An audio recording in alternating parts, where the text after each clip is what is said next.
पेशाब का गदूद यानी प्रोस्टेट बढ़ने की वजह से पेशाब रुक जाता है, पेशाब बार बार आता है, पेशाब का कंट्रोल ख़त्म हो जाता है, पेशाब की धार कमज़ोर हो जाती है। अब इस सूरत हाल में जब पेशेंट डॉक्टर के पास जाते हैं और उनसे कहते हैं कि हमारा पेशाब जारी होना चाहिए, तो वो जो दो बड़ी मेडिसिन है पेशाब को चलाने के लिए, जिसमें टेम्सोलोसिन, ट्रेज़ोसिन या एंटीकोलिनर्जिक्स हैं, तो वो मेडिसिन डॉक्टर्स लिख देते हैं, जिससे पेशाब तो उनका बेहतर हो जाता है, लेकिन साथ जो असल दवाई थी प्रोस्टेट को सुकेड़ने की, उसको श्रिंक करने की, वो नहीं लिखी जाती, क्योंकि वो दवाई 6 माह से साल तक खानी पड़ती है। एक तो पेशेंट सब्र नहीं करते,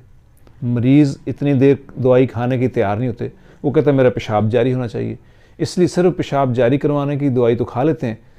हुदूद को सुकेड़ने की दवाई नहीं खाते। इसलिए जब वो पेशाब को जारी करने वाली अद्वियात रोकते हैं तो पेशाब रुक जाता है।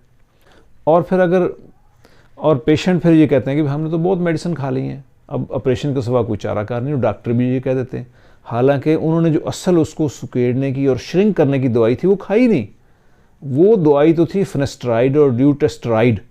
वो दी नहीं गई, इसलिए बिला वजह ऑपरेशन हो रहे हैं। इसलिए अगर आप चाहते हैं कि आपने ऑपरेशन से बचना है, गदूद को सुकेड़ना है और उसको श्रिंक करना है